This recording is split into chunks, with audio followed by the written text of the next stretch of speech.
বিরতির পর ফিরে এলাম ডেডলাইন ঢাকায়। যে প্রসঙ্গে কথা হচ্ছিল, আমাদের দেশে দুর্নীতির জন্য, মানে দুর্নীতির জন্য যদি আমরা দায়ী করি, প্রথমেই নাম আসে রাজনীতিবিদ, রাজনৈতিক দল, পুলিশ, আমলা, এদের কথা। কিন্তু এর বাইরে অন্যান্য পেশাজীবী যারা আছেন, ধরেন শিক্ষক, চিকিৎসক, আইনজীবী, ব্যবসায়ী, এরা কি মানে দুর্নীতি করছেন না? এদেরটা তো সেভাবে মিডিয়াতে বা আলোচনায় আসে না। আপনি সঠিক প্রসঙ্গটি সঠিক প্রেক্ষাপটে তুলে এনেছেন আর কি। তার জন্য আপনাকে আমি ব্যক্তিগতভাবে ধন্যবাদ জানাবো। কারণ প্রসঙ্গটির অবতারণা করছিলাম আমি বিরতির আগে, যে আমি আমার আত্মসমালোচনা দিয়েই শুরু করতে চাই। যে বিশেষ করে দুর্নীতি দমন কমিশনের এখতিয়ারের মধ্যেও নেই, দুর্নীতি সংক্রান্ত আলোচনার মধ্যেও আমি শুনি না যে রীতি পদ্ধতির ব্যত্যয় বিচ্যুতি ঘটিয়ে ব্যক্তিগত বা গোষ্ঠীগত সমষ্টিগত সুবিধা আদায় করাটাও দুর্নীতি, এই বিষয়টি উঠে আসে না। সেই জন্যে আমার কিন্তু এই কথাগুলো বলা। সেই জন্য দুর্নীতির একটা ব্যাপক সংজ্ঞায়ন দরকার আমি মনে করি। সেই প্রেক্ষাপটে দৃষ্টান্তমূলক আলোচনায় গিয়ে আমি বলতে চাই যে, যেমন বলছিলাম বিরতির আগে, যে একজন শিক্ষক, বিশ্ববিদ্যালয় শিক্ষক, তাকে যদি অধ্যাপক হতে হয় তাহলে ন্যূনতম পূর্বশর্ত যেগুলো তিনি পূরণ করবেন সেটি হচ্ছে, প্রথমত হচ্ছে যে প্রভাষক হবার শর্ত। প্রভাষক হতে গেলে যে কোনো পাবলিক বিশ্ববিদ্যালয় বিজ্ঞাপিত শর্তে আছে যে এসএসসি বা এইচএসসিতে একটি প্রথম বিভাগ, অনার্স বা মাস্টার্স, অনার্স থাকতেই হবে, অনার্স বা মাস্টার্সে একটি প্রথম শ্রেণী, অর্থাৎ দুটি প্রথম শ্রেণী বা দুটি প্রথম বিভাগ অবশ্যই। তো এখন এটা হলে আপনি প্রভাষক হতে পারবেন, তারপরে ক্রমাগতভাবে ধাপে ধাপে উঠবেন। তো এখন দুর্নীতি যদি আমরা অনুসন্ধান করতে চাই বিশ্ববিদ্যালয়গুলোতে, তাহলে আমি অনুরোধ করব, দুর্নীতি দমন কমিশনে যদি কোনো এখতিয়ার থাকে, খুঁজে দেখুন, খতিয়ে দেখুন যে কজন শিক্ষকের এই ন্যূনতম শর্ত পূরণ করে তারা প্রভাষক হচ্ছেন। এক, অধ্যাপক। অধ্যাপক হতে গেলে 12 বছরের শিক্ষকতা, অ্যাক্টিভ সার্ভিস বলা হয় যাকে, রিসার্চ ডিগ্রি, এমফিল বা পিএইচডি স্বীকৃত মানের, ন্যূনতম মানসম্মত এবং পিয়ার রিভিউড জার্নালে 15টি গবেষণা প্রবন্ধ, বই থাকলে ভালো, একটি গবেষণা বই যদি সেটি পিয়ার রিভিউড হয় তাহলে 3টি প্রবন্ধের সমান কৃতিত্ব তিনি পাবেন। এখন আমার প্রশ্ন, বাংলাদেশের সবকটি পাবলিক বিশ্ববিদ্যালয় যদি অনুসন্ধান করা হয় তাহলে দেখা যাবে যে অর্ধেকের বেশি অধ্যাপকই এই পূর্ব শর্ত পূরণ না করে অধ্যাপক হয়েছেন, এবং পরবর্তী সময় এগুলো যদি দুর্নীতি হয়, এটা ধরার দায়িত্ব কার? বিশ্ববিদ্যালয় কর্তৃপক্ষের নাকি অন্য কারো? কে দেখবে? প্রাথমিক দায়িত্ব বিশ্ববিদ্যালয় কর্তৃপক্ষের, কারণ যে নির্বাচনী সভা, কিন্তু যেই বিশ্ববিদ্যালয় কর্তৃপক্ষই তাদেরকে এই ছাড় দিচ্ছে, কিভাবে আশা করব যে তারাই এটা ধরবে? এবং বিশ্ববিদ্যালয় কিছু কিছু বিশ্ববিদ্যালয় স্বায়ত্ত শাসন আছে। তো কাজেই এখন কথা হচ্ছে, স্বায়ত্ত শাসনের ধারণাটা নিয়েও আমার যথেষ্ট সংশয় এবং সন্দেহ আছে।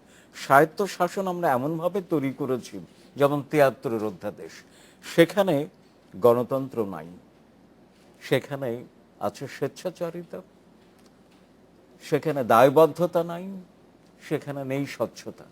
যেমন এই যে এই কাজগুলো আপনি যেমনটা বলেন, এই কাজগুলো কিন্তু বিশ্ববিদ্যালয় পর্যায়ে হয়ে যাচ্ছে।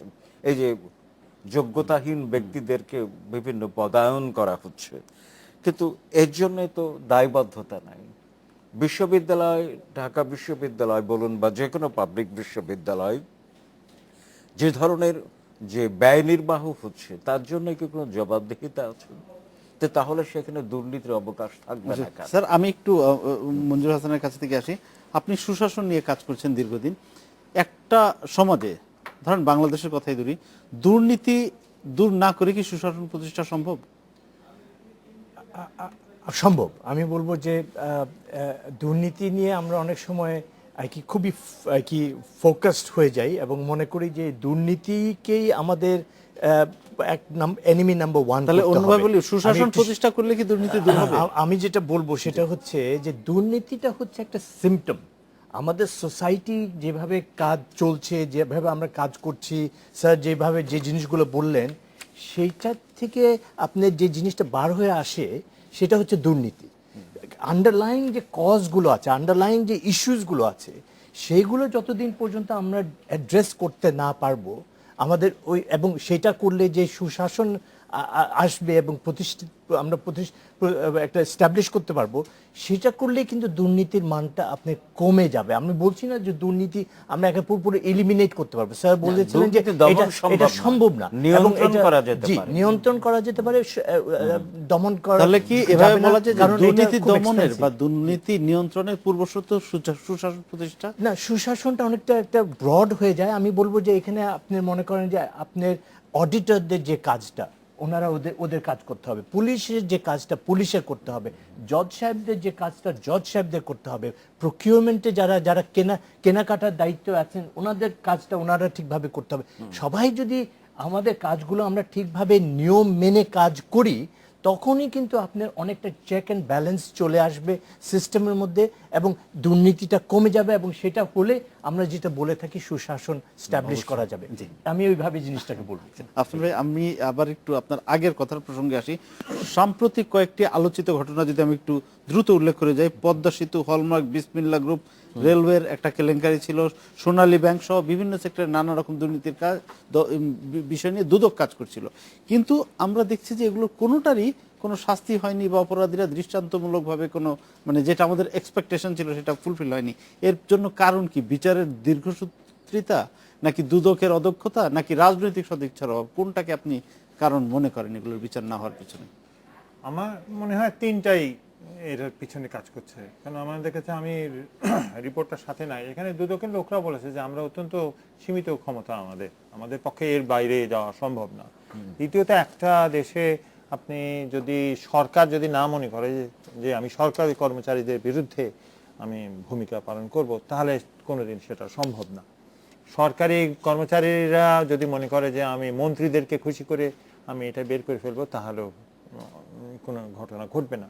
তাহলে আপনি দেখছেন যে স্তর ভিত্তিতে সবাই মোটামুটি দুর্নীতির অংশ।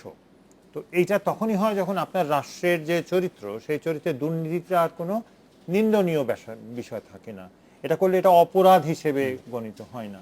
এইটা যখন ঘটে তখন আপনার পক্ষে দুর্নীতি দমন, নিয়ন্ত্রণ, হ্রাসকরণ কোনোটাই আমার মনে হয় সম্ভব হয় না। আমার মতে দেখুন, আপনার যে জিনিসটা নিয়ে আমি কয়েক জায়গায় আলাপ করেছি, মুক্তিযোদ্ধাদের সার্টিফিকেট, এটা কিভাবে সচিব পর্যায়ের মানুষরা এটা করলেন, তো এবং এখনো তারা বহাল তবিয়তে আছে।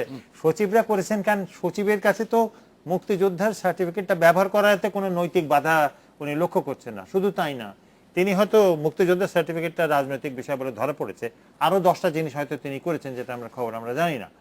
তার সামনে এগিয়ে যাওয়া, টিকে থাকা অনেকের জন্য নিশ্চয় সুবিধার কারণ। তো যখন এই গোষ্ঠীবদ্ধ সুবিধাটাই আপনার রাজনীতিকে, আপনার সুশাসন ব্যবস্থাকে নিয়ন্ত্রণ করে, তাহলে আপনি তো একজন মানুষকে আলাদাভাবে বলছেন না তুমি দুর্নীতি, আপনি গোটা যারা যারা তার কাছ থেকে সুবিধা পাচ্ছে সবাইকে আপনি বলছেন যে তোমরা দুর্নীতিগ্রস্ত। তো এরকম একটা সমাজে যখন গোষ্ঠীবদ্ধতা তৈরি হয়ে যায় যে দুর্নীতিই আমাকে টিকিয়ে রাখছে। আপনি ব্যাংকের লোনের ব্যাপারে আপনি চিন্তা করুন, ব্যাংকের লোন কি একজন দেয়? আমার বাবা সারা জীবন ব্যাংকার ছিল, এই জন্য আমি বলছি যে ব্যাংকের লোকজন তো 10 জন মিলে দেয়। সেই 10 জন মিলে কি 10 জন, সেটা যদি বড় অ্যামাউন্ট হয় আপনার সেন্ট্রাল ব্যাংক থেকে যায়, বহুত কিছু হয়। তো আমার মতে আপনি তো কোনোদিন এইগুলো সম্ভব ছিল না একজন মানুষকে দিয়ে, এটা বহু মানুষ জড়িত। তো তখন আপনি দেখতে পাচ্ছেন যে সিস্টেমের মধ্যে যখন এটা ঢোকে, তখন আপনি বলতে পারেন না যে দুদক কিছু করবে। দুদক হচ্ছে বাংলাদেশের, যদি আমরা তো যেহেতু উন্নয়ন নিয়ে কাজ করি, আমরা ওই আউটকাম ইন্ডিকেটর তৈরি করি, দুদকের যদি আউটকাম ইন্ডিকেটর তৈরি করেন, আপনি দেখবেন যে প্রায় 99% এটা ব্যর্থ তার দোষে না। ওকে আপনি যে চাকরিতে দিচ্ছেন ওকেও কিন্তু মানা করছেন না যে তুমিও দুর্নীতিবাজ হবে না, তুমি তোমার ভূমিকাটা পালন করো। সেটা হচ্ছে লোকের সামনে দেখাও যে একটা দুর্নীতি দমন কমিশন আছে এই পত্রিকা, এবং আমরা যারা পত্রিকার সঙ্গে গণমাধ্যমের সঙ্গে জড়িত, আমরা লিখে ফেললাম, 2টা এডিটোরিয়াল লিখলাম, 3টা কলাম লিখলাম, 4টা টক শোতে গেলাম, গালিগালাজ করলাম, ইত্যাদি করলাম, পরের দুর্নীতি খালাস। এবং আমি বলবো যে আপনি আমাদের অ্যাটেনশনটাকে কিন্তু অনেকটা ডাইভার্ট করে দেওয়া হচ্ছে হ্যাঁ অন্য এক্স্যাক্টলি জায়গায়। এক্স্যাক্টলি আমি আপনার কাছে একটা প্রশ্ন রেখে বিরতিতে যাব, বিরতি থেকে এসে উত্তরটা নেব। সেটা হচ্ছে যে দুর্নীতি যদি আমাদের সুশাসন প্রতিষ্ঠায় প্রধান বাধা না হয়, তাহলে সুশাসন প্রতিষ্ঠার পেছনে অন্তরায়টা কি? কেন আমাদের সুশাসনটা প্রতিষ্ঠিত হচ্ছে না? বিরতির পরে এসে আপনার কাছ থেকে নিব। আমাদের সাথেই থাকুন, একটা বিরতি নিচ্ছি।